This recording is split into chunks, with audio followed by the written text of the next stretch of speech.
lecturers, delegates and participants, Assalamu alaikum, Adab and a very good morning to you all.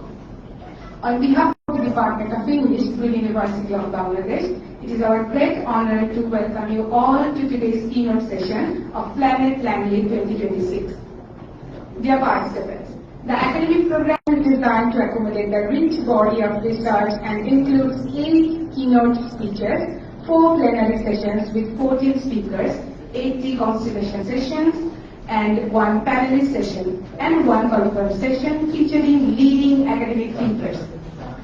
This conference is strengthened by global collaborations with institutions such as Morgan State University UK, Al-Azhar University Egypt, the University of Alcalá Spain, and the University of Sydney, Australia. So we are looking forward to a conference filled with meaningful dialogue, scholarly exchange, and global collaboration. So dear participants, in our today's keynote session, we have 2 speakers. Speaker 1 is Dr. Ahlam Othman, Madam, and Speaker 2 is Professor Dr. Shamsad Murtaza. And the session is going to be chaired by Professor Dr. Fakhrul Alam Sir. Professor Dr. Fakhrul Alam is a Bangladeshi academic writer and translator. Dr. Fakhrul Alam is a retired professor of the Department of English at the University of Dhaka. He is currently a supernumerary professor of his Department of English. He retired from the University of Dhaka on June 2017. So I am welcoming the session chair to conduct the session, sir.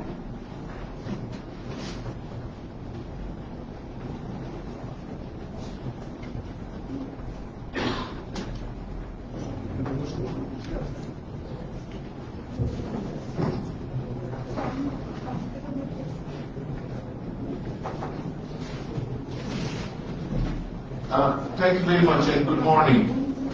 It's good to be here in Greenwich University, in this lush green campus that they have, and this morning, this beautiful morning, away from Dhaka, away from claustrophobic Dhanmondi where I live. So, and the conference titled Planet LangLit just seems to be right for Bangladesh at this point in time. So I would like to congratulate and thank the conference organizers for coming up with such a wonderful topic in such a pleasant, soothing, serene environment. So it's good to be here. And it seems to me that I completed my 50 years of teaching in university teaching last year, but it seems to me that you never stop learning.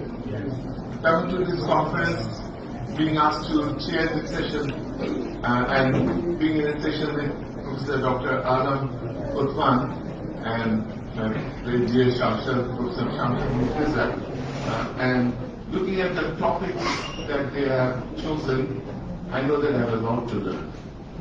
This semester, I was introduced, I think, incorrectly. I'm no longer supernumerary professor. I stopped being supernumerary professor many years ago. At the moment, I've retired from Dhaka University, and I'm teaching as adjunct professor and advisor of the English department of East West University. And there I'm teaching a course on modern poetry and on the modern novel. And I know that from what I learned from the 2 presentations, my teaching will benefit. You know, I'll learn things that I can apply in the classroom. So it's very good to be here. Let me introduce our speakers. The first speaker, I'll read the short biography. Professor Dr. Ahlam Othman. Professor Ahlam Othman is Professor of English Language and Literature and Head of English Language Literature and Simultaneous Interpretation Department, the Faculty of Humanities, Al-Azhar University. She's a chief interpreter for the Grand Imam of Al-Azhar. And we all grew up, I think, learning about Al-Azhar, admiring Al-Azhar. So good to have her here. And coordinator of the 1,000 book translation project for 8 language departments at Al-Azhar University.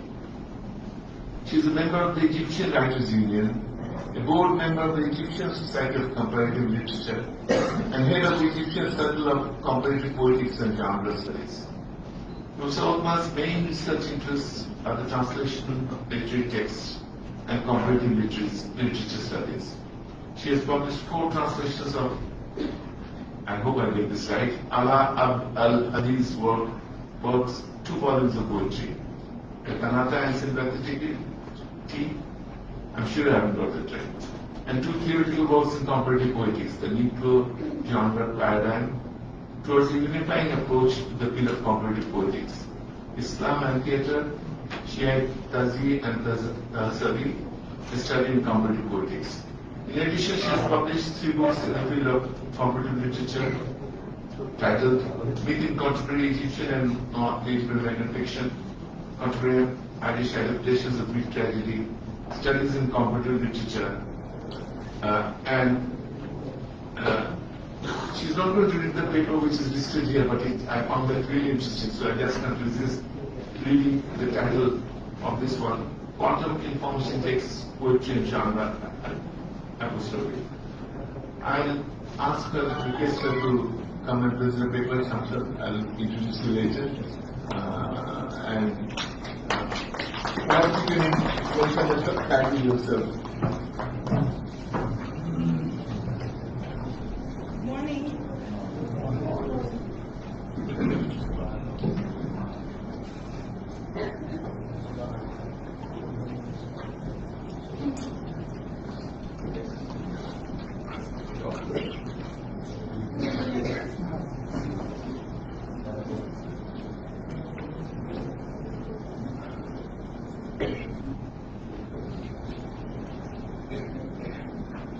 Hello everyone. I feel honored to be with you here today in Green University, Bangladesh. And I'm thankful to all the organizers, on top of which are Dr. Shamil and Dr. Muhammad Rahmatullah, for their great efforts in organizing this huge conference. And today, I actually kept changing titles a lot, because I have many ideas and I wanted to share them all with you. Today I'm not only presenting the keynote speech, but also a paper and a workshop. So the title of the keynote address is The Theatrical Nucleo-genre in World Poetics. And I believe some of you have heard about the Nucleo-genre paradigm, because I delivered a webinar before with Northern University, chaired by Dr. Rahmatullah, about the Nucleo-genre paradigm. And this is a new theory of comparative poetics, or let's say, world poetics. It aims at reaching a unifying approach to the field of poetics, which is not judged by the Western standard. So it's subverting Eurocentric approaches to the study of poetics. We all heard and learned about Aristotle's Poetics and his classification into the lyric, the dramatic, and the epic. And we've been judged for years by this standard, excluding some manifestations or genre which are not following the Western standard. What the Nucleo-genre paradigm is offering is a way to recognize all world poetics away from the Western standard. And how does it do this, or how does it achieve this? We will learn through this presentation as an application of the Nucleo-genre paradigm on the theatrical genre.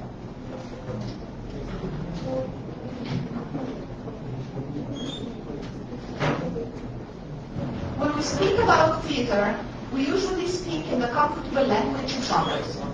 We ask, is this tragedy or comedy, melodrama or farce, epic theater or realism? For generations, that vocabulary has guided our scholarship, our criticism, and even our creative practice. But today, I want to invite you to step outside that familiar map. I want to suggest that what we call genres are not separate kingdoms at all. Beneath the many names invented in Europe over centuries lies a single living core, a Nucleo-genre. Think for a moment about the most basic theatrical manifestations known to humanity. Long before Aristotle wrote a word about tragedy, long before the Renaissance classified plays into neat boxes, communities were already performing stories. In villages, in marketplaces, around fires, and in public squares, people embodied conflicts through characters. They used gesture, voice, rhythm, and imagination to bring narratives to life. Consider the tradition of folk era, tales of heroes and journeys transmitted orally from one generation to the next. No printed scripts, no formal categories, yet these performances are unmistakably theatrical. The storyteller steps forward, becomes a character, meets an opponent, struggles, hopes, fails, triumphs. An audience gathers, emotion circulates, and meaning emerges. This is primitive theater in the richest sense of the word. Theater at its origin, at its nucleus. And what we find there, we find constants, stable structural elements that are shared by all manifestations of the theatrical genre. Nevertheless, such manifestations are dismissed from the theatrical genre when judged by Western standards.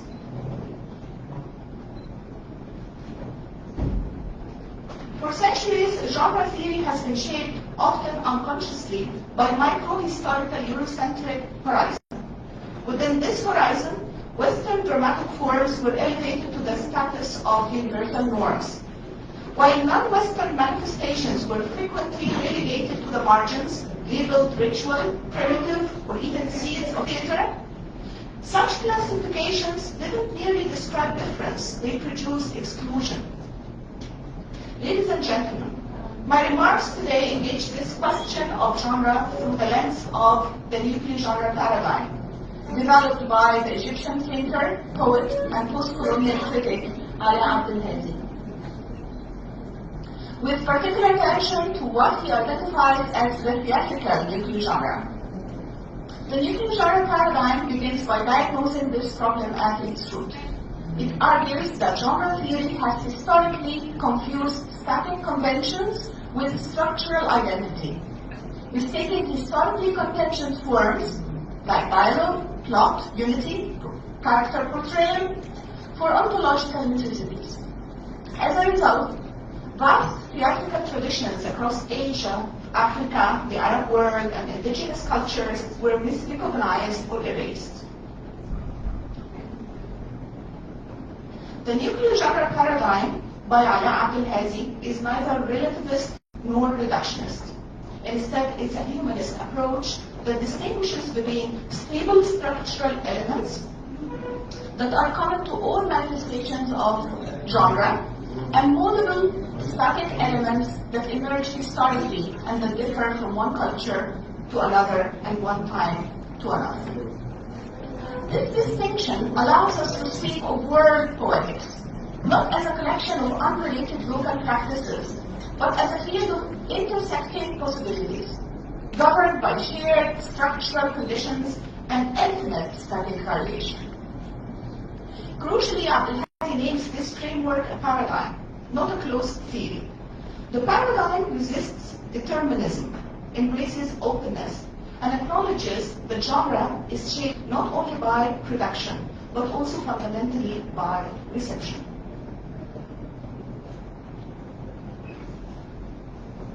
So what's the structure of the theatrical Nucleo-genre?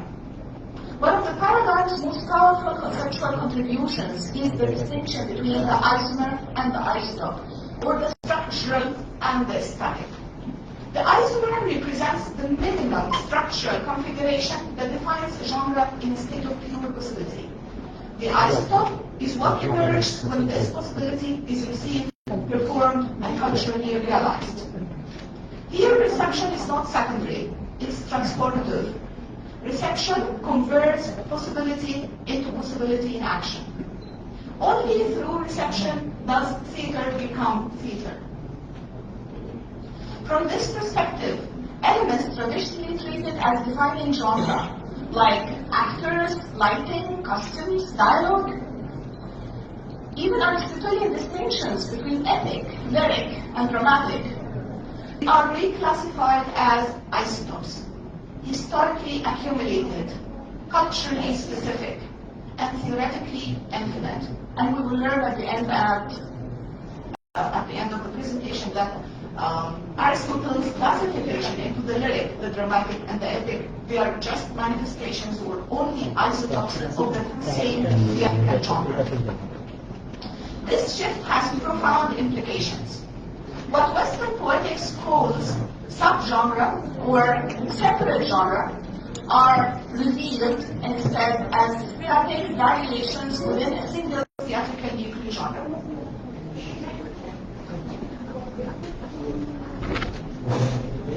At the center of today's discussion stands the theatrical Nucleo-genre, which the paradigm defines ontologically through its homogeneous medium, the spatial-temporal relations. Unlike literary genres, grounded primarily in writing, theater exists only through the dynamic interaction of space and time, realized in the encounter between stage and viewing space. This interaction generates three irreducible structural elements, what the paradigm terms the theatrical isomer. The spatial-temporal relations, we agreed, are the homogeneous medium. What is the homogeneous medium? It's the materialistic thing without which the theatrical genre can never exist.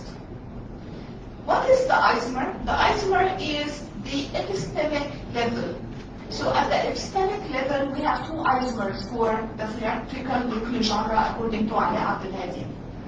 Possible worlds received as secondary reality, and the duality of the spatial time and the stage. These elements are not stylistic options. They are structural elements common to all theatrical manifestations. Without them, no theatrical event, regardless of culture, language, or technology, can exist. And time here plays a crucial role. The paradigm gives special primacy to time. The author argues that time is not merely one component of theater, but the vector that creates the stage itself. So we can have theater without having a real physical stage. Because it's the difference between the stage time and the viewing time that creates this kind of stage. And that's why we have like street theater, we have ritual types of theater. So time creates tension between two dimensions. The illusionary stage time, the time belonging to the dramatic idea or the fictional world of the story, and the real viewing time, the non-recurrent time of actual performance. A play exists only because action is carried forward along this temporal axis before a live audience. So, the ethical and political force of the Nucleo-genre paradigm lies in decolonizing deep world poetics. This framework doesn't flatten difference. On the contrary, by relocating difference to the level of isotope, it protects cultural specificity while refusing hierarchical valuation. No theatrical form is primitive. No form is origin. And Ahlam Othman is against the idea of origin. There is nothing called origin. It's only an idea in our heads. We're all copies, and we have only copies, no origins.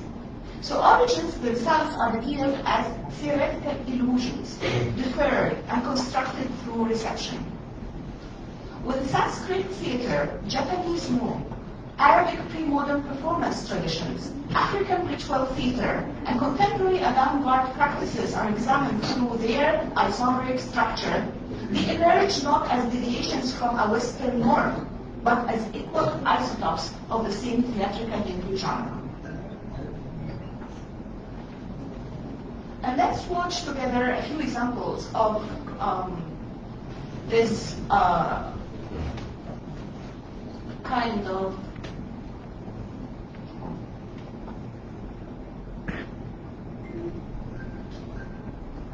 I need help to play. able to do.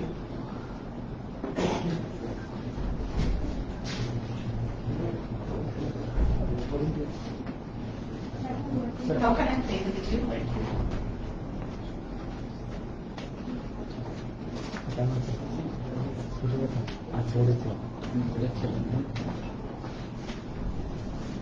So Theatrical is one of the oldest surviving forms of Sanskrit theatre, originating in Kerala, India.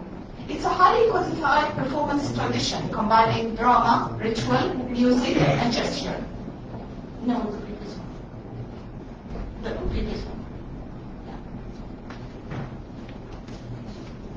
It's a highly codified performance tradition combining drama, ritual, music, and gesture.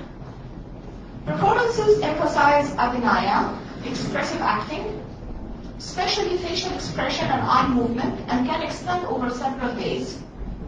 Performance reaches 40 days or more.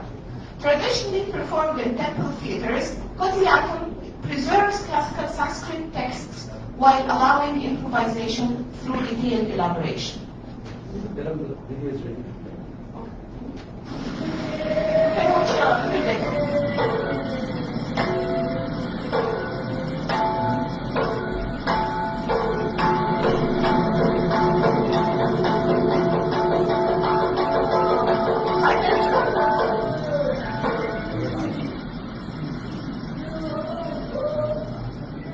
Theatrical is the enactment of Sanskrit plays, Sanskrit drama.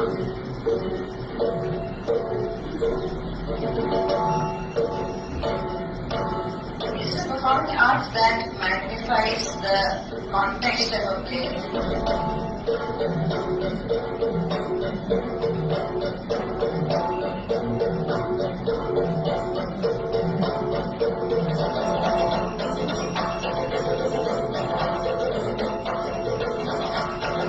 Language is very, very extensive, so that each and every emotion, situation, and inner feelings of the character are wonderfully displayed through this form. We have any Indian here. No. Next slide, please. And then we have the Tegiki Nu. And it's an outdoor form of Japanese new theater, performed at night by torchlight. It emphasizes austere aesthetics, slow movement, masks, and poetic language. Rooted in Zen philosophy, new theater explores themes of memory, spirit, and impermanence. Tegiki performances heighten the ritual and atmospheric qualities of Nu, reinforcing its origins as a ceremonial and spiritual theatrical form. And let's watch a little bit of new theater immediately.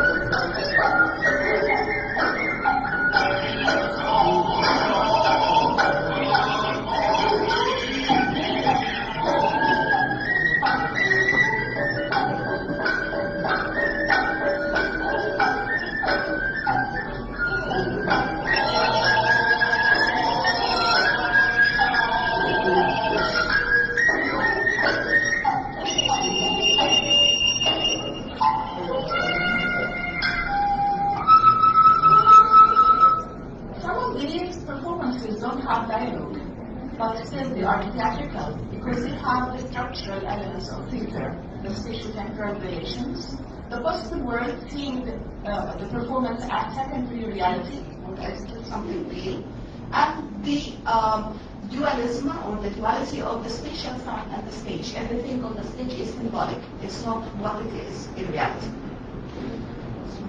We move to the next example of theatrical Nucleo-genre. We will see the ancestral masquerade of Igangan. The Igangan masquerade is a Yoruba ritual performance honoring ancestral spirits in Nigeria and parts of West Africa.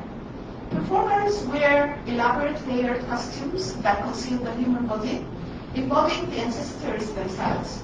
The performance integrates dance, music, chant, and spectacle, functioning as both religious ritual and communal theater. Igangan reinforces social ethics, collective memory, and ancestral continuity. And let's watch a little bit of it.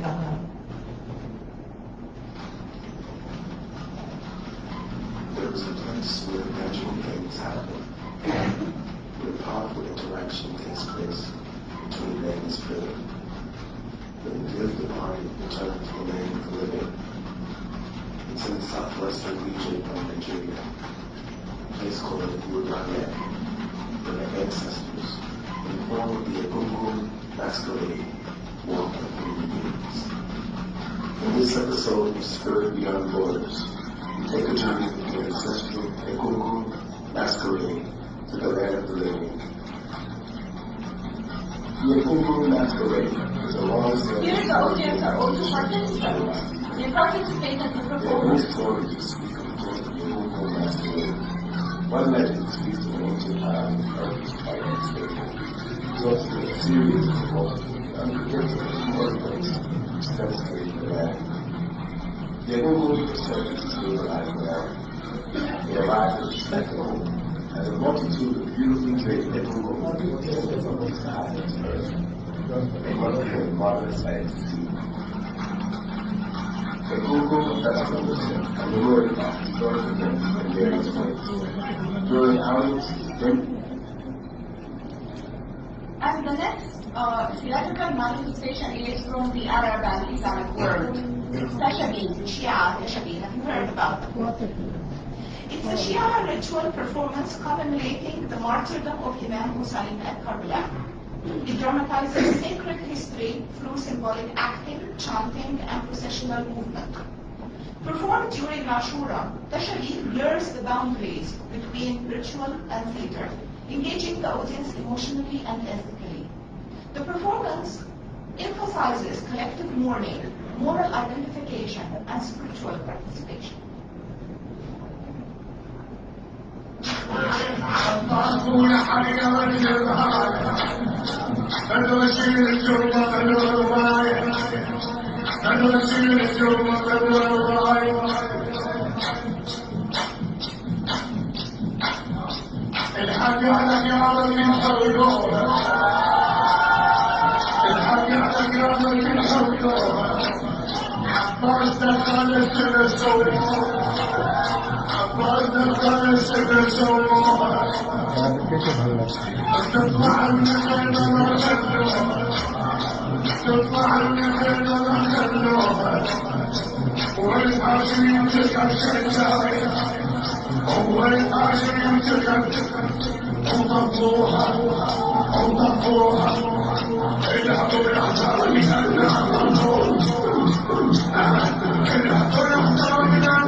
And now with another manifestation of theater from Egypt and the Bani-led Tira. It's an epic oral performance tradition found in Egypt, Sudan, and the Maghreb. It recounts the legendary migration and exploits of the Bani-led tribe through some poetry, narration, and instrumental accompaniment. Performed by skilled poets, rawis, or hakawatis, the Sira is adaptive, interactive, responding to audience reactions. It functions as a repository of history, values, and communal identity. This is one of the rawis from Egypt.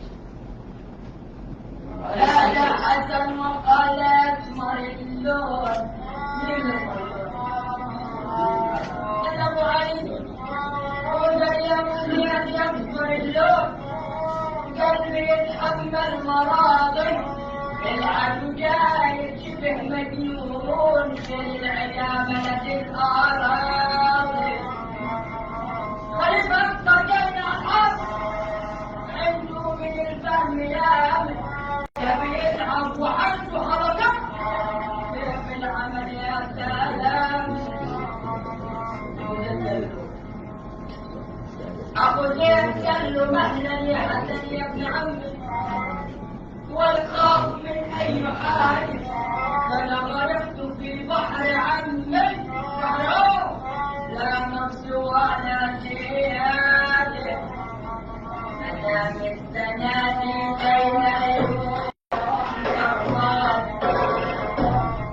We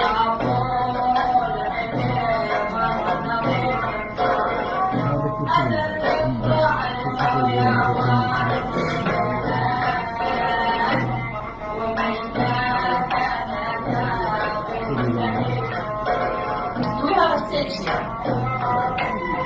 but the different time movement between the moving space and the stage space.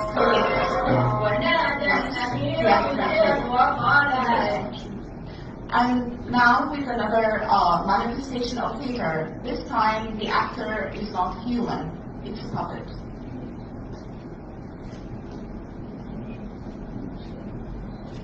Caracol's theater is a traditional Egyptian shadow puppet or puppet performance derived from the Ottoman caracals. It features humorous, satirical dialogues using glove puppets. Caracol's performances address social issues, authority, and daily life through improvisation and popular language. Historically performed in public spaces, it represents a popular participatory form of urban folk theater. Let's see a little bit of Caracol's show.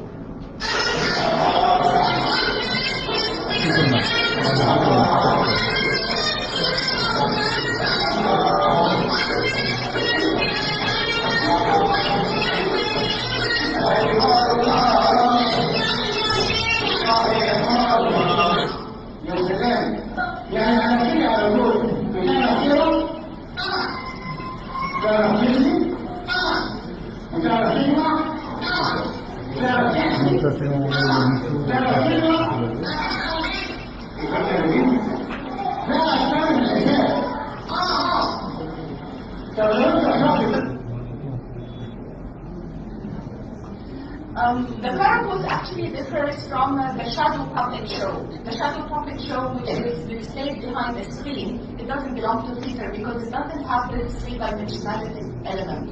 But the real puppets using glove puppets belongs to theater because you have this three-dimensional space. And you can, your perspective of seeing the show differs from where you're sitting. So you're sitting in the back, you will see it differently. If you're sitting in the front, you will see it differently. Next slide, please. And here we come to the 21st century and technology, the use of technology and holograms.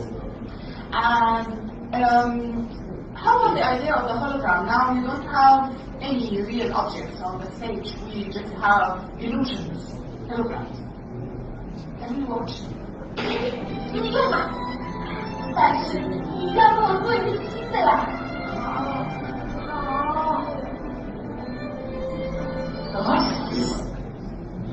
How is this different from cinema? Here you have, yes, it's an illusion, but it's not a screen. Again, you have the three-dimensionality element. And again, where you see the performance differs from where you're sitting in the viewing space. So, what is the role of reception in the theatrical Nucleo-genre paradigm? In the Nucleo-genre paradigm, reception plays a very important role, a crucial role actually. It turns the theoretical idea of the isomer into an isotope, into a manifestation, a theatrical manifestation. Or in other words, it turns the possibility into a possibility in action. So it's reception that creates the theatrical genre. It's not anything latent or inherent in the performance itself. It's how you receive it. So let me give you another example, a very simple one that was given by Ahlam Othman in his book, The Nucleo-genre Paradigm. And by the way, I have the book in Arabic and the translation in English. This is Ahlam Othman's book, The Nucleo-genre Paradigm, النوع النووي. And this is the translation by me of the theatrical Nucleo-genre paradigm. And the example that he gave in the book is about a little incident on the street between two men and a girl. They are fighting over a girl. They start having an argument and they fight, and suddenly one of them gets the gun out of his pocket and shoots the other one. how are the audience, how are the people on the streets who are watching this incident? What do you think? If they think it's a real incident, it's not theater, right? But if they think that they are playing the game or they are performing the play, then it becomes theater. So there is nothing in the incident itself that is theatrical. It's how people receive it. If you receive it as theatrical, as secondary reality, then it becomes theatrical. If you receive it as real, although it's three-dimensional here, and we have all the elements of the theatrical performance, but if you receive it as real, it ceases to be theatrical. It becomes real. Next. So, let's talk a little bit about the isotopes. Now we understand the idea of the isomer, the structural elements that are common to all theatrical manifestations, regardless of culture, time, and place. Beneath the many names invented in Europe over centuries of tragedy versus comedy, melodrama and farce, epic theater and realism, lies a single living core, a Nucleo-genre. And the Nucleo-genre is the nucleus, the most important element. Usually we look at the static elements and we forget about the structural element. So the isotopes are the static elements, and there are infinite isotopes. How about the operatic performance? Is the opera a theatrical genre? The opera, yes, it is a theatrical isotope par excellence, given the isomers we talked about. So, what is the arc isotope? The arc isotope is the network of dominant conventions, what we usually take as representing the genre. And this arc isotope, this collective taste, unconscious recognition of what a certain genre is, shapes our taste and the legitimacy of producing something new. And sometimes it marginalizes experimental forms of the genre, like experimental theater. Some people don't regard it as theater because it lacks, for example, a stage, it lacks actors, you see. A very important note in the book is about the theatrical rhetoric, and again, this is revolutionary. It's nothing that we heard before about rhetoric. Usually we speak about rhetoric in forms of some persuasive elements that are used through linguistic science. But here, the theatrical rhetoric has four types of rhetoric. The structural rhetoric is related to the structural elements of the homogeneous medium and the isomers. The semantic rhetoric, dominated by the theatrical isotope, starting with isotope 0. And pragmatic rhetoric, and this is related to the arc isotope, where meaning is negotiated between a complete static performance and recipients. And suspended rhetoric, and this is, again, a very new idea related to the isotope complement or the arc isotope complement, and describing a text that exceeds the static taste of the audience. So it has some latent energy that cannot be received by people here and now, but it has some futuristic elements that will be recognized later on when people's taste changes. And again, the Nucleo-genre doesn't only describe what exists now, but what can exist in the future, all the future genres, because it has some rules or principles of generation and evolution. Genres evolve statically until they reach artistic perfection, even though the structural elements remain unchanged. New genres generated by isomer unions, for example, the cinema genre, developed from the merging of the drama and the plastic art. Genre is not determined solely by what exists, but also by what can possibly exist, because reception is historically situated and cognitively variable. The theatrical Nucleo-genre remains open to the future. New technologies, hybrid media, and emergent performance practices do not threaten genre, they activate its generative potential. And let me conclude with a final statement. This QR code will take you to the book on Amazon, the translation of the Nucleo-genre paradigm. In closing, the Nucleo-genre paradigm invites us to rethink word poetics not as a battlefield of competing traditions, but as a shared structured field of human expression. The theatrical Nucleo-genre stands as a model for this vision. Stable in structure, infinite in manifestation, universal without being universalizing, humanist without being hegemonic. In an age of accelerated globalization and renewed cultural struggle, this paradigm offers not merely a theory of genre, but a method of recognition, one that allows us to see the world of poetics not as fragments, but as possibilities in action. So let's return to the fire circle, to the village square, to the oral sira and the folk ritual. Let's recognize in them the beating heart of an art. And from the heart, let's build a genre theory that is dynamic, cross-cultural, and liberated from Eurocentric boundaries. Theater is one great means of connecting cultures, and the Nucleo-genre paradigm simply gives us a new way to see it.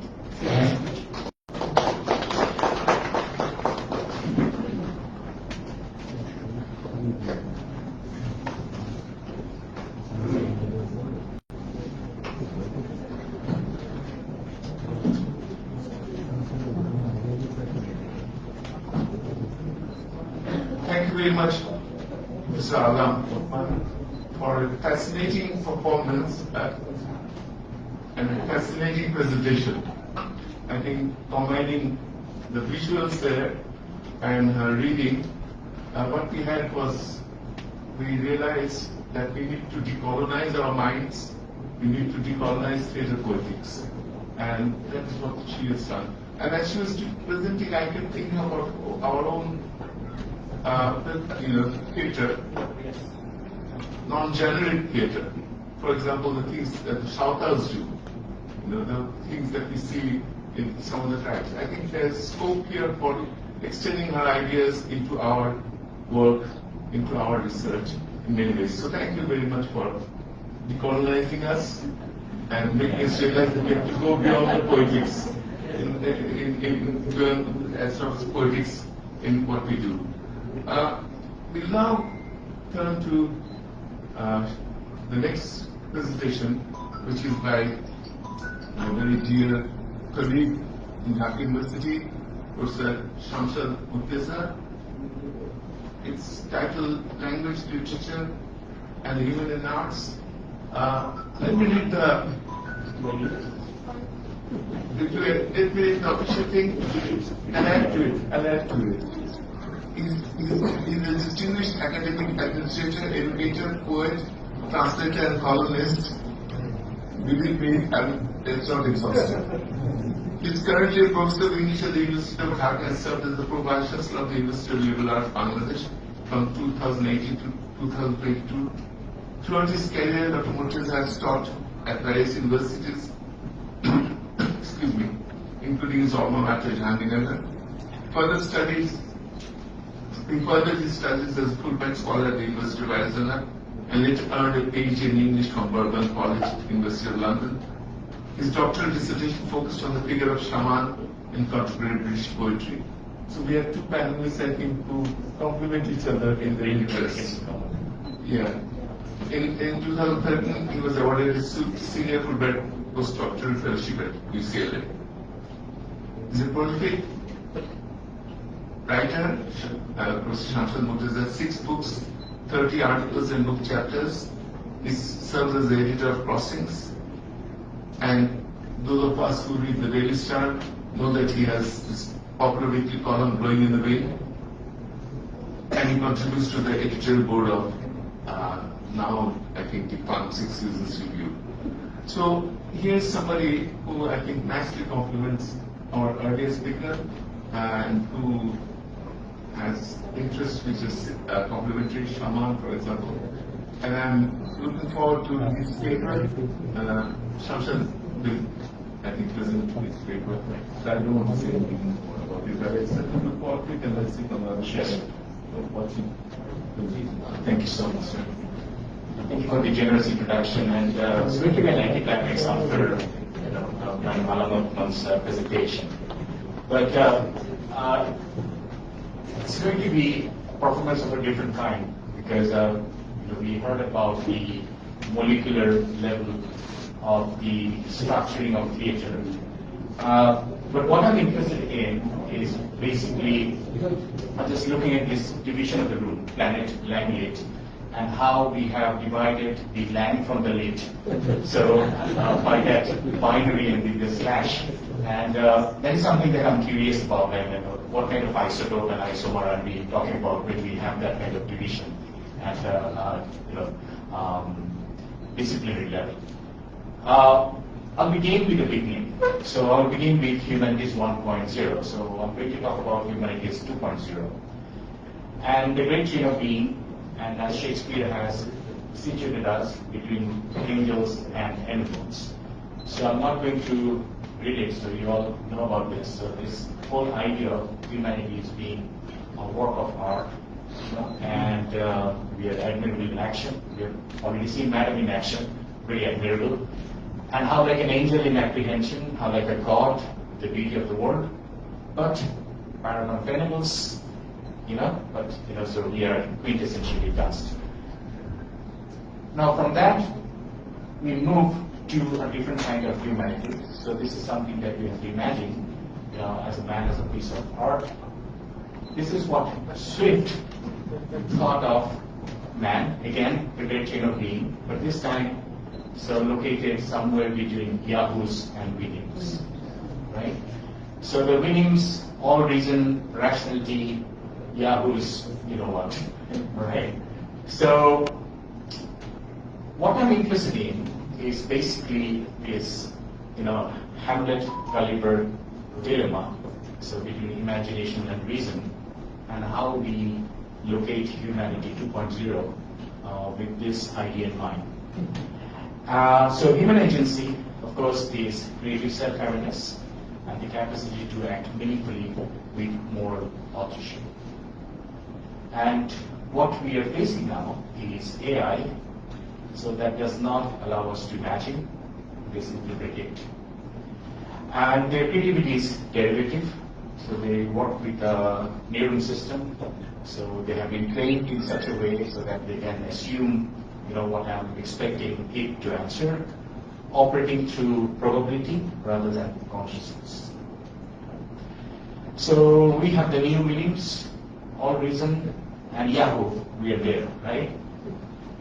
And this brings us to the man-machine merger, the singularity. So the movie that you have all watched, Ex Machina. And the question that we have to ask, what happens when humans begin to think like machines? So it was good enough to have our spectacles as an extension of our eyes, so this is a prosthetic tool, and somehow my pupils have got connected to this tool, so this is a merger between a tool and the human behind it. Right now, I don't need to memorize the times table as we used to do. My phone can do it for me, right? So the phone has become, so the memory of my phone has become an extension of my brain. So just like my spectacles, glasses, are an extension of my body, so the phone somehow, the phone that we all carry, has become an extension of our brain. So we do not need to store a lot of things that we used to store previously. So that is the greatest challenge. Like, if we, so relegate some of the agency to the machine, so what happens? So there's some sort of osmosis going on, right? So mutual influence going on. So the man influencing the machine and the machine influencing the man. So we are, so experiencing and approaching singularity, right? So the man-machine merger. So Gulliver started thinking like horses, if you remember at the end of Gulliver's Travels. So after seeing the Williams, Gulliver, so stopped going to house to his wife and started living in the stable with the horses. So are we going to have a similar experience? So when you have the perfection through machine, So are we going to go back to the humans or rest to the machine? Already you have seen movies like Heart, where so you find the perfect girlfriend, in a software, right? So you find Siri more reliable, than your girlfriend, for example. So if that is the case, so the moment when human cognition and machine intelligence merge so seamlessly that the distinction is lost. So that's what we're experiencing today. So, what does it mean to be human today, right? So this is one of the Bollywood heroes, Salman Khan, right, for our guests. So this question of being human. So what does it mean to be human today? And I was curious by the slogan that they have. It's not just a statement, it's an order. So I was very intrigued by this statement that being human, because of the fashion brand, so it's not a statement, it's an order. And interestingly, there's something Hegelian about this ordering. So to be human, to have that kind of order, in order to be human. So we are entering a master-slave dialectic, where the machine has become the new master. So how do we do that? So referring to, again, theater illusion, so the lucky pozo metaphor. So in Act 1, so we have one master-slave relationship, but that is reversed in Act 2, right? So we have a similar situation here, so with the advent of the machine. So the master believes he commands, so the idea of order, the slave appears to obey, right? So this dialectic was never just about human relationships, it was about dependence disguised as control. So this master-slave idea is all about controlling. Now we build machines to serve us, to calculate, to optimize, to assist, to pay, and be very clearly the masters. That was the original intention of having a machine, right? But now that we are becoming dependent in ways that quietly reverse agency, so the tool begins to tutor the user, right? So it is ChatGPT telling us what to do, right?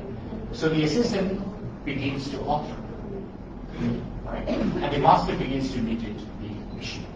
So aren't we glad that our emails do not have typos anymore, right? They have the same kind of register, same kind of tone and all that, right? So the master begins to imitate the machine, right? So what is the danger? So this is not just a story of domination, so it's a story of misplaced dedication. And the danger is not that machines will overpower us, but we will outsource judgment. So the key word here is outsourcing. So we are outsourcing our agency, right? So the very capacity that once defined human, and this is where the humanities need to be reimagined. So so on this planet of LangLit, so we have to imagine what matters to be a human being, right? And Chomsky, so he reminded us that intelligence without interpretation is simply computation, not understanding. So when we come to the humanities, so this is the only thing that so we aim to attain, to understand our surrounding, right? To have a better understanding of the world, and it involves maybe truth and all that. So that brings me to humanities 2.0. So from humanities 1.0, so we need to address so these issues without attributing everything to the machine, that to retain ethical judgment. So this narrative sense making, that we need to make sense of the world, and that is one definition of myth. So myth is an attempt to explain and understand your surrounding. Right? So our ancestors have done it, and Madam has rightly pointed out all these theater, so this performative act of the two times, the duality of time, the live time and the stage time. So we're trying to make sense in an alternative space. So cultural translation. Again, we have just watched the nuclear connectivity that are running through in different cultures, contextual listening, moral ambiguity of tolerance, which means that we need to take responsibility of meaning as well. And there has to be an accountability for decisions. Right? So these are the issues so that we need to deal within humanities 2.0. All right. So again, if we go back, way back to the Genesis, and so the fall of the apple, right? And what we have done, so if we consider this post-Lancerian stage, as this apple metaphor, right? Now we have Newton with that famous apple story, and now we have a different apple. But very interestingly, if you look at the icon of the apple, so it's half beaten, and the half beaten is that when God punished you, saying that you are forbidden to have that apple, Steve Jobs is offering you that forbidden apple, right? You have a bite of the apple, right? So I have those forbidden knowledge. So here is Steve Jobs. So this is a new kind of apple that we're dealing with, and that leads us to a different kind of neuron system. So this is a different neuron we're talking about. So that is hiding behind that worms. So these are not worms. These are the neurons that are, powering, generating, this world of AI. So Roland Berger calls this chatversity, right? So this is the new versity that we are all graduating in. So this versity is called chatversity. And in this versity, AI is destroying the university and learning itself, right? So again, as a fellow student of, literature and humanities, so we are all worried, about this new encroachment of AI. So these are the key questions I need to ask. So these are basically my guiding questions. So what becomes of human agency when cognition, judgment, and even imagination are delegated to neural networks? The deeper question is whether the shift marks an outsourcing of our autonomy or an evolution where human and machine intelligence works. Meaning, are we attaining or going towards singularity? Are we ceding control over our decision making to AI? And if so, what does that mean for human autonomy? So these are basically the questions I had because I was teaching a course on romanticism, and I was curious because I was teaching them code-reached primary imagination and secondary imagination, and I have already referred to willing suspension of disbelief, but she didn't mention it. But this whole idea of how the primary faculty, the reputation of the infinite I am, so the human agency, the way you connect with the divine, so the man connects with the divine through imagination. But if AI is doing it for you, right? So where is that human, agency? So that was basically the question I had. And when I was doing my research, of course, World Economic Forum has published this interesting white paper. And they claim that AI is set to revolutionize all knowledge-driven fields, altering how tasks are performed, who performs them, redefining value creation across ecosystems. This is transforming how industries function and adapt within evolving ecosystems, reshaping value distribution and capture further influence by the emergence of new intermediaries and the displacement of traditional ones. So we are going to experience a paradigm shift. So with that idea, I asked my students, so a class that I was teaching, so there were about 30 students who responded, so I was just curious, how they use AI while retaining some of the human elements, right? So, and especially this is the generation, so the Gen Z who took part in the July Revolution, the mass uprising. So they are very aware of their agency because they took part in the street protest and all that. So this reward for agency, so because they have been part of the revolt, so they have the imagination, they are feeling. So I'm just curious that whether AI pedagogy is risking a revolt against them, right? So romanticism as a historical defense of subjectivity and moral imagination, so Coleridge's discipline plus take power. Things talked about negative capability, like, being in uncertainty and all that. But when AI gives you answer, it gives you certainty. And what we teach in classroom is to have that kind of doubts, anxieties, fear and all that. But AI doesn't do that. So AI gives you certain answer. So I'm just curious about how my students were negotiating, so these two ideas. So AI predicts clarity and engagement efficiently, but it very predictably opposes romantic unpredictability and creative struggle. And of course, this is a new kind of mind-forged manacles. So now we have changed to the machine. So the latest mind-forged manacles are now connected to algorithms and its determinism. So I did the survey, and interestingly, I found that 83% reported so they were using AI for idea generation. So they were summarizing text, and 70% felt that so AI was helping them so to improve their clarity. But then again, so 18% believe that it deepened their emotional understanding of the text. But at the same time, 60% expressed anxiety about losing their authentic voice. So I'll very quickly go through the Google form I used for this particular survey. You'll notice that so MOOC is gone, right? eBooks almost gone.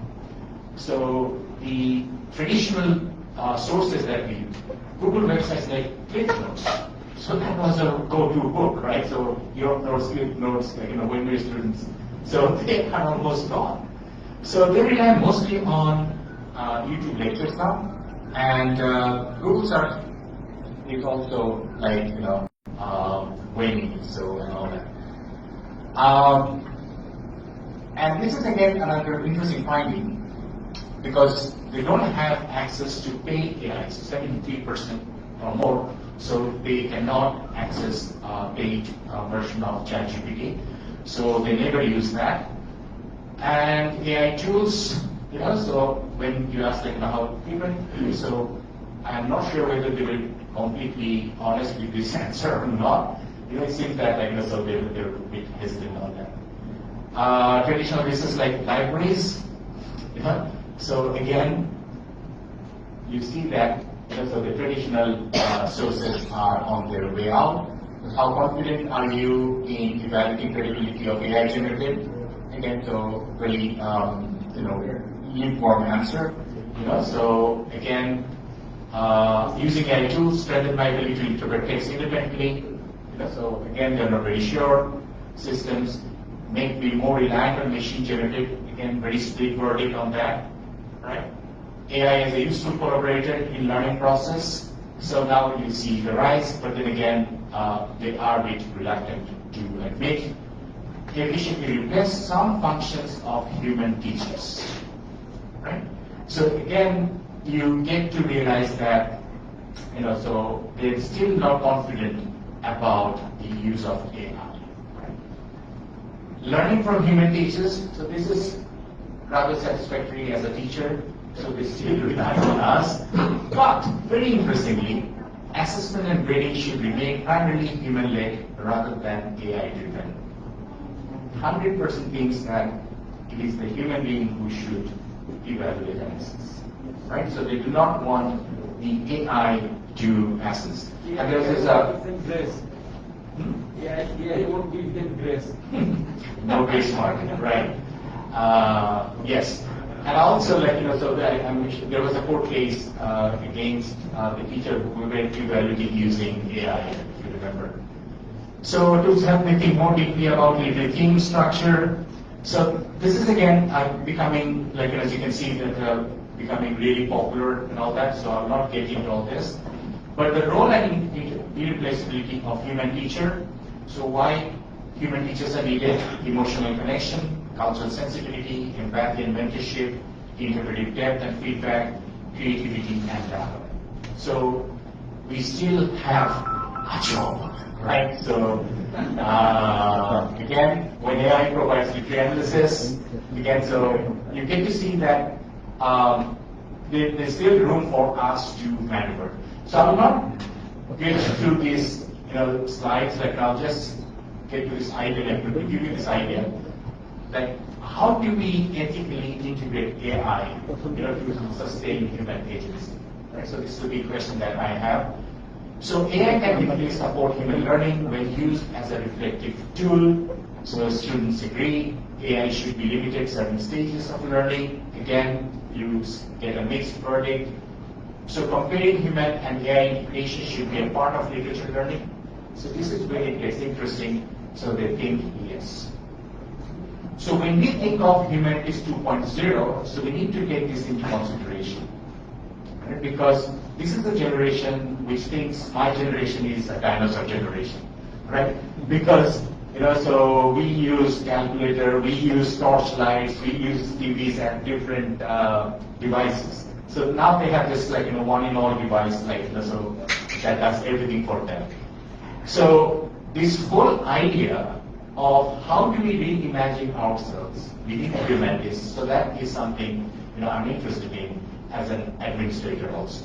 So AI can be integrated into classrooms without undermining originality. Okay, so they think so, yes. So each should receive training to use AI responsibly in teaching. Again, there's a huge leniency towards that. So the question of agency, so we need to go back to that. And Mark Nussbaum, so in her not-for-profit, she reminds us that when education is reduced to efficiency metrics, we lose the capabilities essential for democratic empathy and ethical reasoning. So this is one phenomenon that we are all experiencing, especially with the ranking, so with all this pressure on metric-driven education, so where we are pitted one against the other. So we are translated into mere data, right?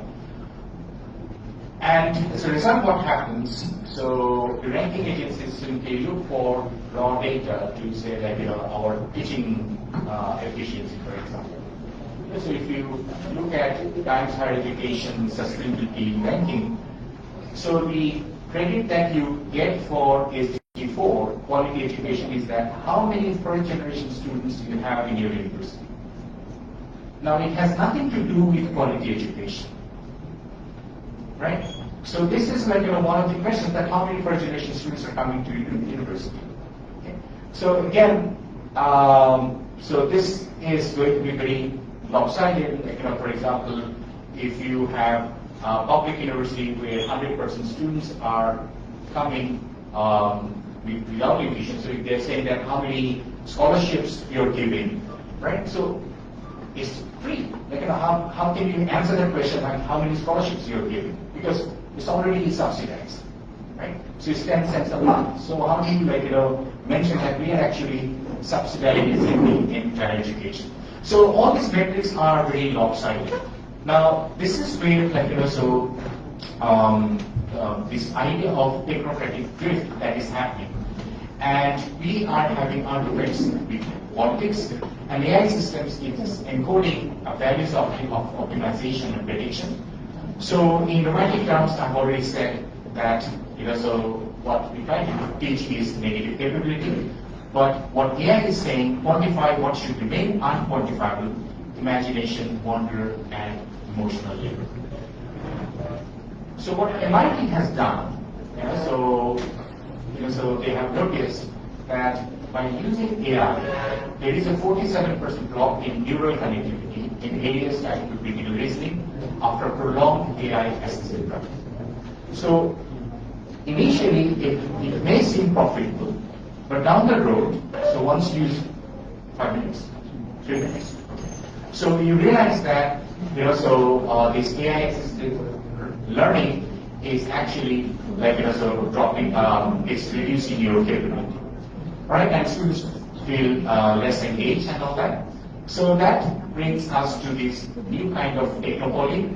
So when efficiency replaces meaning as the educational ideal, and learning becomes logistics, and knowledge, I've already mentioned, becomes data. But CSU that I mentioned earlier is California State University. What they have done, so they have done a deal with OpenAI, a $17 million project in which they're trying to integrate AI into the studies at the expense of what? Philosophy and gender studies. So these two departments are closed and they have brought in AI. So the humanities disciplines that integrates AI moral implication, so we are becoming the first graduate of such paradigm shift. So the funding of programs that teach about AI's ethics. So while funding AI adoption is an institutional auto-cannibalism, right? So as I said that as an administrator, what I am thinking about is how to survive this onslaught of AI, right? I'll not get into this, because this was mainly related to the romantic idea. So this is a work in progress, and I presented this idea at the Writer Conference. So the challenge before us is not to reject AI, but to humanize it, to make its limits visible.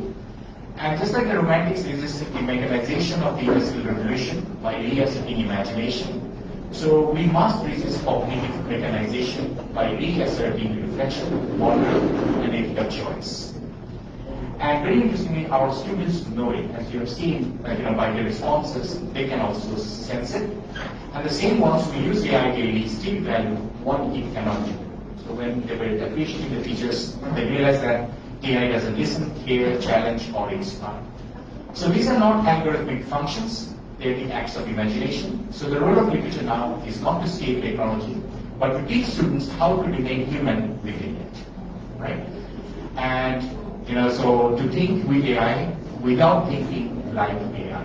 So the challenge is, to think with AI without thinking like AI.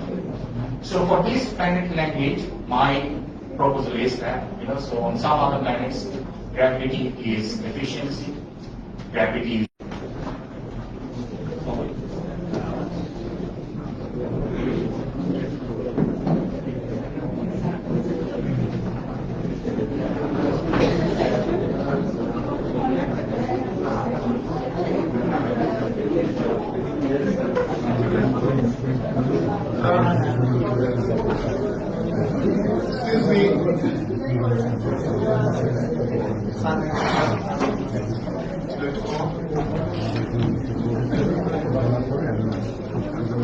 we conclude our session now. I think we are just running short of time, but thank you very much, Mr. Shamshad Murtaza, for a very crucial presentation. Let me just say that last semester when I was teaching at his best, I came across this problem. I told the students before they submitted their term paper that please don't use AI. Use it, but don't just give me what you have in here. Because I've looked at your question papers, I've looked at your answers, not question papers, answers to the midterm, and I know what you're capable of. So don't give me a perfect paper in the final. And of course they did. They gave me an AI paper. And so I was absolutely befuddled. I didn't know what to do, how to grade them. And at this point of my life, after so many years of teaching, I was totally at a loss. I talked about this to Professor Saad, who is Professor Emeritus in Pennsylvania State University, who is in Dhaka. And he told me that what he does, what others do, is they ask students to, the final paper, find out what AI has to offer, and then evaluate the AI answers, so that you can think. These things we have to think about all the time. This paper is therefore very deeply relevant, very complementary, and for talent LangLit, it's a kind of thing that is part of the syllabus. If I can put it that way. It's very relevant. And we have had this wonderful presentation by Professor Ahlam Othman. I'm sure all of us have been educated. We've learned things that are relevant. If we're going to have talent LangLit flourish in the future.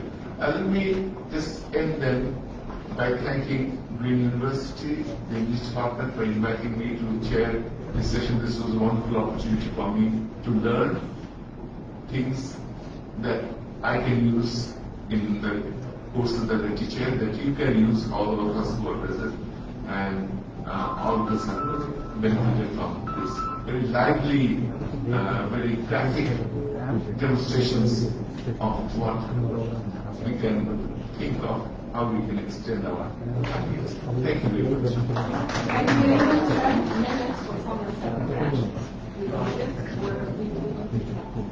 Last outline.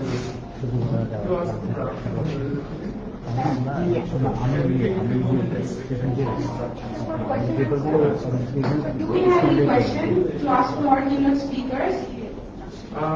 So, if If you have you have any any questions, feel free to ask. Yes, sir, please. One question. I have to check. So thank you for the presentation. Wonderful, because in these days, in most of the conferences, I don't know about the Western countries, but in Bangladesh, in South Asian countries, keynote speeches and other speakers who deliver this speech, like they're reading not from their mind. It's like something artificial. But both of the presentations today, we're very lucky to witness that very, very genuine, and we really enjoy it.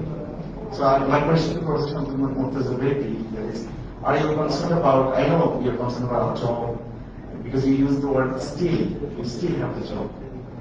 But are you concerned about the legal implication, like if a judge takes the help from, let's say, an AI-generated language model, and it's delivered upon verdict, are you concerned about that part? Because that will have far greater implication beyond academia. That will impact people's life, death penalty. Someone get 14 years time behind the bar, or someone get 10 years. It's a very interesting question because actually I stopped halfway through. So the second part of my presentation involved digital humanities and the new everyday way humanities can evolve. So there are different branches like so environmental humanities, medical humanities. So there are new areas, right? So even sports humanities and all that. But to answer your question, so just yesterday, I was at BUP, and so one of the teachers commented that the feedback they're getting for many of the articles, so the evaluators are giving ChatGPT evaluation without even reading the articles, right? And so the editor was, so saying that, so even senior professors are doing it, so they have not gone through the article, they have simply uploaded the article, like ChatGPT, and coming up with an evaluation. So you're absolutely right. So if a judge uploads the case file and saying that guilty or not guilty, so and the machine is thinking like machine without any impact, so the danger is you're always guilty. Right? So yes, the danger is there. So the point I'm trying to make is to retain human agency, so that it still have that empathy, those who still remain human. So this kind of question. So we have another question from another participant. One point on just. Thank you, everyone. Good morning, my respected mentors, sirs, Professor Dr. Fokurono, sir, and Professor Dr. Johnson, sir, and Professor from Egypt. Right. Okay. Well, actually, my question goes to number one. The first part of my question is, I'm going to make it brief. I've been to several private universities, functioning in Dhaka, and I've seen that in many departments, in at least 10 universities, I've witnessed that in a lot of departments in those universities, they have stopped using almost everything that is printed materials. They are totally based on soft stuff like video files, multimedia projections, and slides, etc. When it comes to lectures in the classroom. I've seen just English departments. Yeah. In English departments, I've seen universities that English departments are using printed materials in the classroom. But most of the departments have almost withdrawn the use of printed materials. So I found it, rather something which is not helpful for academic growth. Number two, now in our country, ask a question. Yes. So, is it the right way of teaching that we have no printed materials in the classroom? We're teaching totally on the basis of soft materials like PDF and this is it. Yes, sir. We have two more questions. Thank you. Thank you, Professor Dr. Putul, also Professor Samson Murtuza, also Professor Ahlam Othman. Yes. Ahlam Othman. Yeah, that's for me, anyway, from Egypt. Actually, I'm a professor in engineering. I'm working at the treasurer of this university. My field is somewhat different, but I was enjoying especially the slide presentation of Professor Ahlam Othman.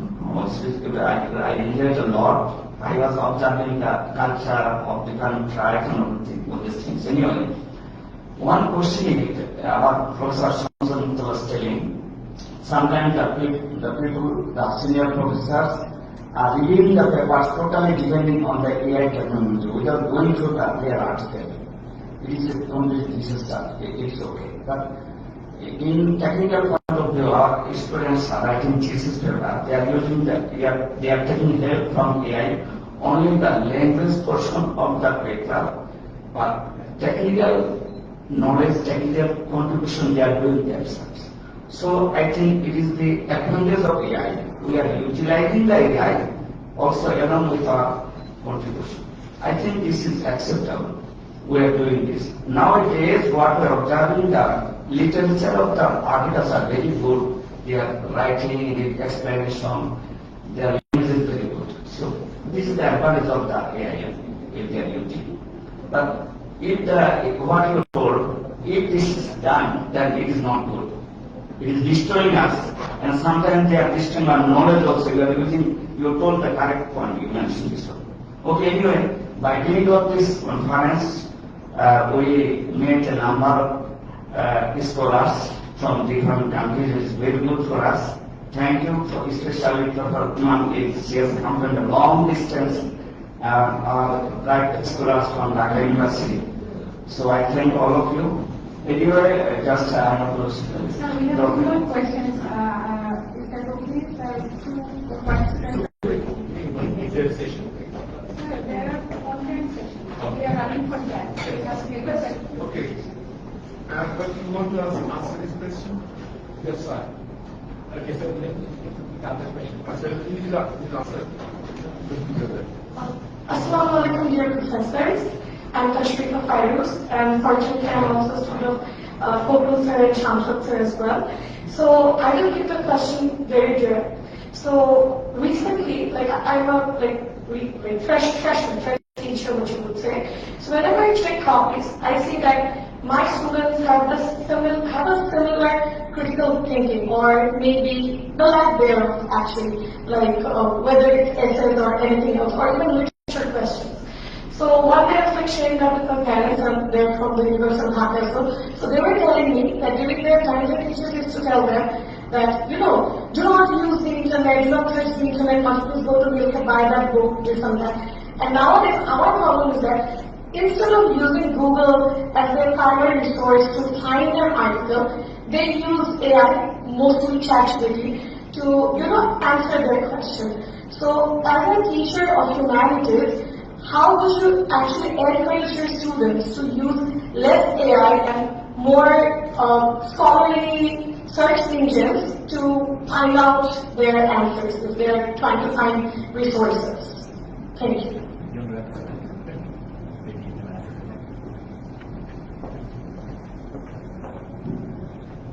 Okay, the whole idea of using AI is mind-boggling for me.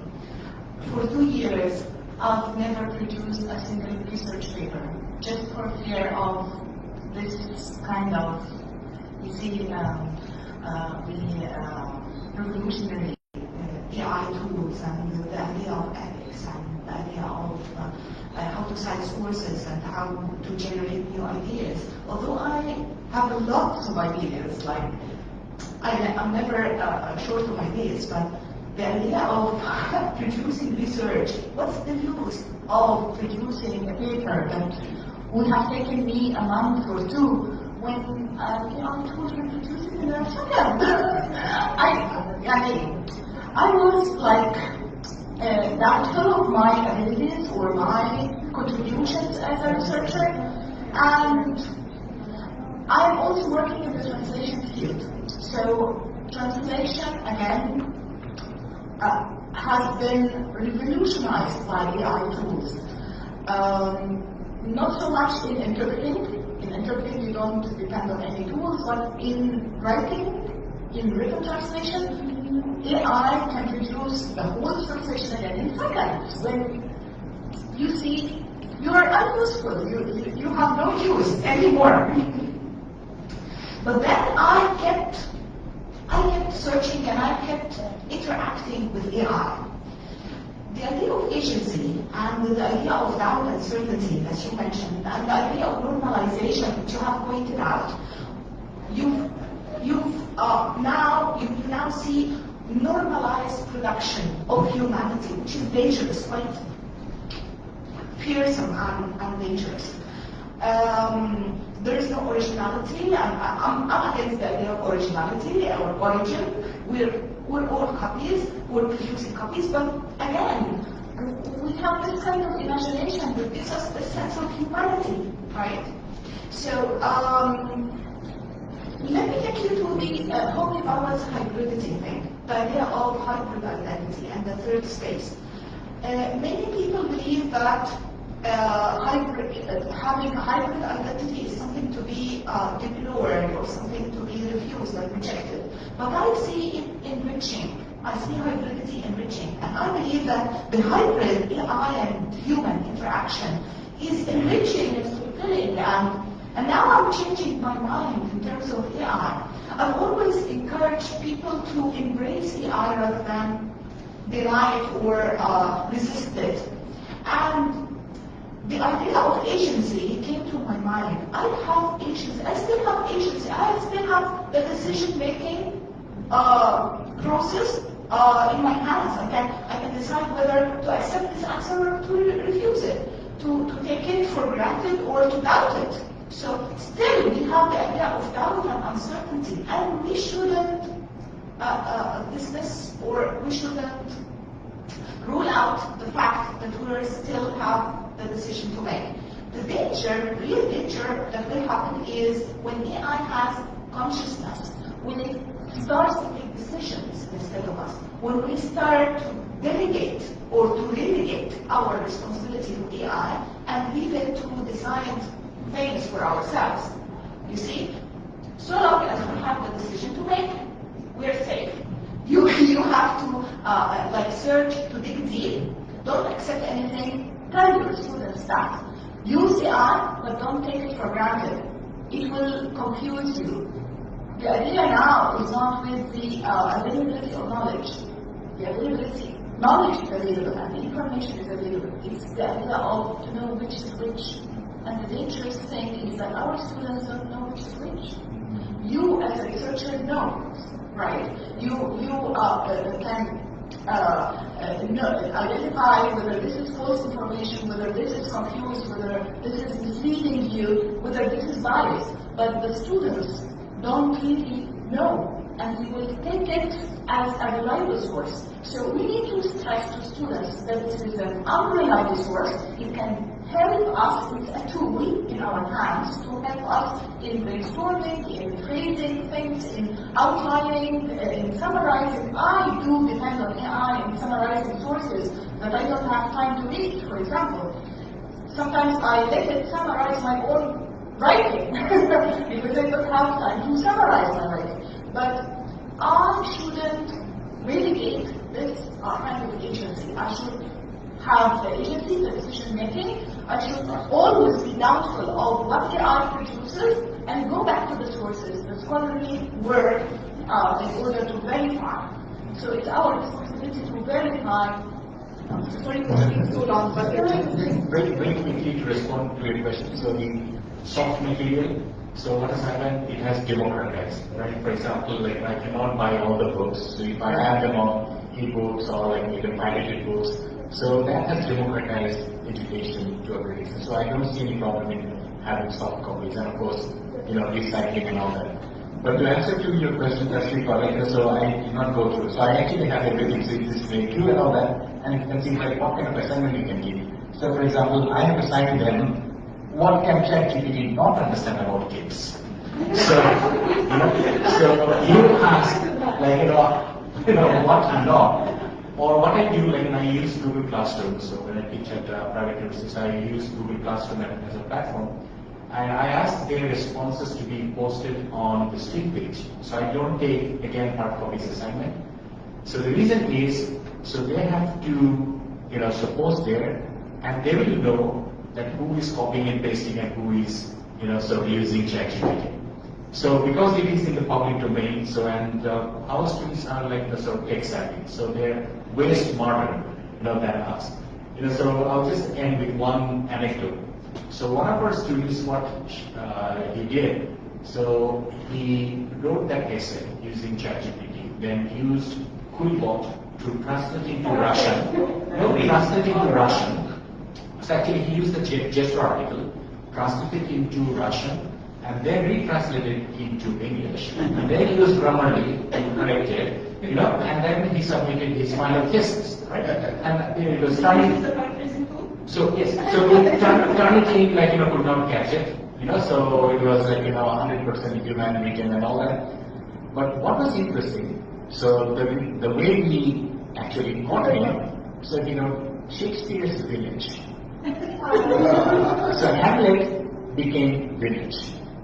So when he was translating, so Hamlet was also translated, and he didn't realize that Hamlet has been translated as well, right? So that was our clue, and it's like admit, all right, confess.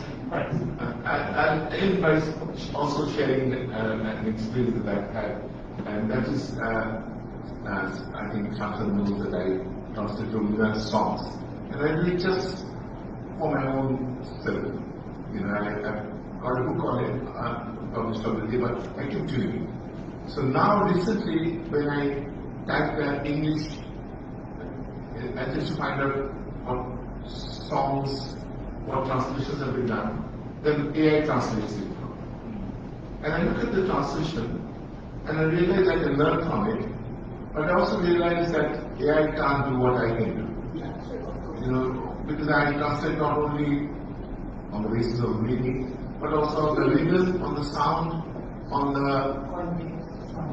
sound and the rhythm. So the poetic qualities, and AI just doesn't have an clear format. So we will be there, but we'll have to be aware that Shamsad has already been very savvy. Anyway, thank you very much. This will go on and on. We had some wonderful presentations. Thank you very much. At this moment, we have a small token of appreciation for our speaker and also for our session chair.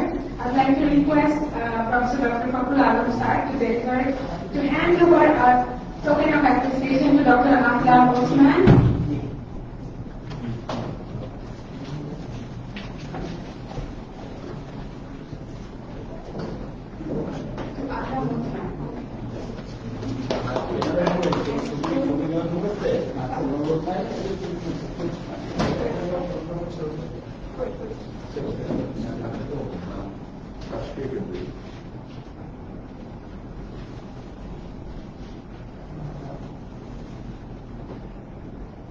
Thank you, sir. Now I would request you once again to deliver another token of appreciation to Dr. Shamsad.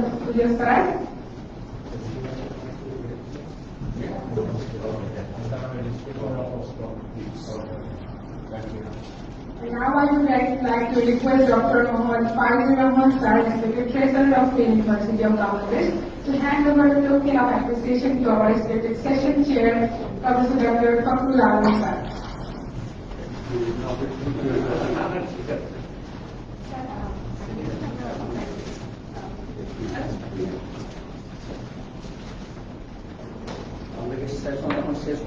Thank you very much, sir. Thanks to everyone.